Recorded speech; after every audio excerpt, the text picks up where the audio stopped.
Hi students, today we are going to see a topic anodizing of aluminium. This is Dr. S. Rekha, Associate Professor, RMD Engineering College. Let us get into the topic. What is anodizing? Anodizing is an electrochemical process that enhances the natural oxide layer on aluminium. So we have anode, we have cathode, we are going to pass electricity. So at the we know at anode oxidation takes place. So aluminium gets oxidized and forms alumina on the surface. So that is anodizing. So how this process is carried out? First is surface treatment. So aluminium is taken. So it is degreased to remove all the oil grease on the surface.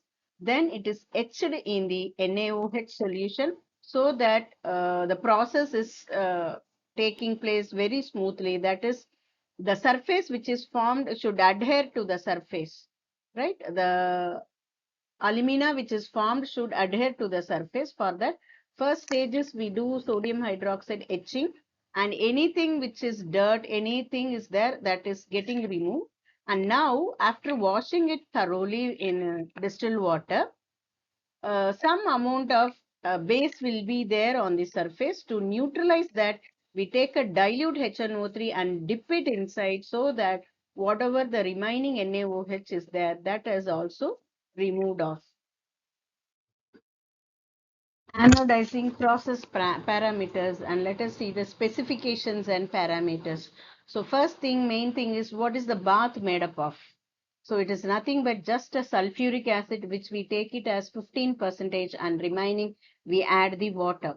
So anode will be definitely a workpiece that is an aluminium, and cathode is an inert cathode where we use stainless steel, and current density we apply is 1 to 2 ampere per decimeter square, and voltage applied is 12 to 24 volt. Bath temperature is just a room temperature.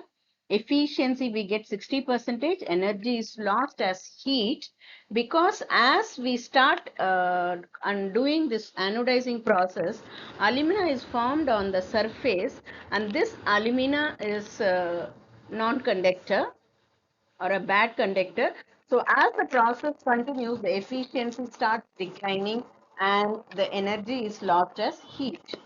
Okay, so we have a thickness of oxide layer. You may have 5 to 25 micrometer for decorative applications and 25 to 100 micrometer for hard anodizing process, which needs to go for higher applications, right? If you are using it in aerospace and all, we need to go for 100 micrometer where we need to ensure 100% corrosion resistance. Okay, and always after anodizing, the anodized workpiece is sealed. So it is sealed in a boiling water bath or nickel acetate.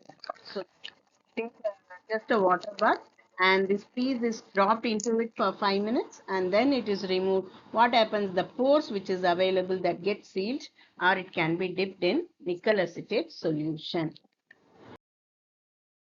Process.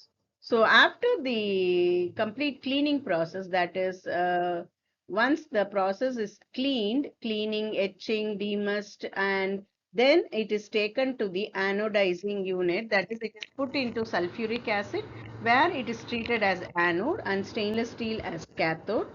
And cathode is inert cathode where the hydrogen evolution take place at the cathode. So now what happens in the etched region, rough surfaces, what happens? This anode is forming. Okay, anode is forming. Anodized part is taking place. And after that, there will be little bit pores into it, and that we can fill it up with the coloring agent. We can make it a very attractive piece by coloring it. Okay, once it is colored, then it is dipped in water bath so that it gets sealed off. See, like how it is getting sealed off. So we sealed it off. So here in the right hand side, we have the flow chart of this aluminium anodizing process. Aluminium workpiece is taken, it is degreased, it is etched, it is demystified. So all these are chemical treatment. And after that, anodizing process take place, then electrolytic coloring take place, and then sealing, and then we have the finished product. Our anodizing can go for dyeing process. Okay, coloring can be done by dyeing process, and then it goes for sealing, then it has an end product. Our electrolytic coloring, then we have electrophoretic deposition followed by finished product. So there are different process of to get a finished product based on the uh, applications it is required. Okay. Now let us see the chemical reactions which is followed in this process. At anode, so we have aluminum which is in the solid state, and we have water, that is we have taken sulfuric acid. In that water is there, no? So we, along with the water, aluminum reacts to form alumina on the surface and releases 6H plus and 6 electron. Okay, this alumina, it is easy to say alumina is formed. Alumina is a non-metal. So what happens to its conduction? It becomes insulating. As the coating thickness increases, the efficiency of the bath starts decreasing because this becomes a bad conductor, and aluminum, which is the inner layer, has to pass the current so that the surface is reacting. So only efficiency we said 60%, because on the surface alumina is formed. As the thickness increases, efficiency continuously this will be decreasing because alumina is a not conductor, right? At cathode, what is, we have taken stainless steel, which is an inert cathode. So what happens? This 6H plus, which is released here and takes up the electron from the outermost circuit and forms hydrogen gas. So hydrogen gas is liberated. So these two, combining these two, we can write the overall reaction where alumina is formed and hydrogen gas is released. Now, why we need to color this anodizing? Provides the aesthetic finish like glossy or a matte finish used in decorative and architectural applications. Okay, two types of coloring we have. Organic dyeing bath. Okay, so one example is given. We have azo dye, which we have taken just 0.5 percentage. Temperature is 40 to 60 degree. We are maintaining it. pH is 4 to 6, slightly acidic we need it. Time is 5 to 20 minutes, and blue to black color, it gives, azo dye gives you blue to black color. Initially for 5 minutes means you'll get a blue color. If you go for darker one, 20 minutes, may look like a black color. Just dipping into it and just removing it off. Then we have second type, electrolytic bath.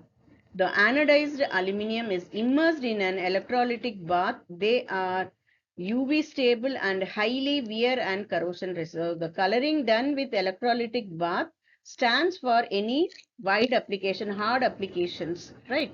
So for that purpose, it need to be colored in an electrolytic bath. Okay, for decorative purposes, we can go with dyeing, but when you go for hard applications, we have to go for electrolytic bath. So how it is done? We have given one such solution. So 1% of tin sulfate or cobalt sulfate is taken. Temperature here is absolutely in room temperature. Voltage is 10 to 20 volt is applied. Time is 1 to just 5 minutes. And coloring is metallic brown to black color. It gives. So if you dip into this for 1 minute, you get a brown color. As you continue for coating for 5 minutes, it gives you brown to black color. Black color will be the final one. Okay. Advantages of anodizing. So what are the advantages? It enhances the corrosion resistance, increased durability and wear resistance. How it enhances the corrosion resistance? See, aluminium is metal which will undergo corrosion to form alumina. Now we have formed on the surface alumina. This alumina has a filling Betworth ratio almost equal to 1.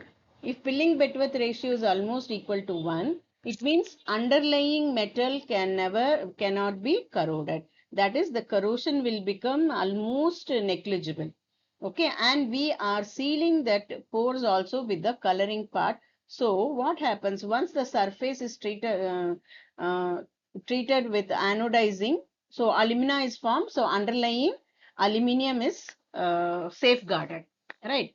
So in that way, it is corrosion resistant, increased durability, definitely. Lifetime of your material is increased, wear resistance, so it doesn't wear off because it is hard enough. Alumina surface is hard enough. Aesthetic variety, since we give a colored finish, glossy finish, so it is aesthetic variety also. Eco-friendly process, so it is a non-toxic, sustainable process.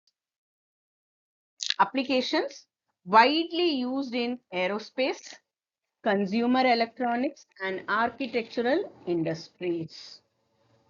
Aluminum metal is known for its lightweight and cheaper element. Okay. One problem is corrosion, and since we do anodizing, we also overcome this corrosion part. Okay.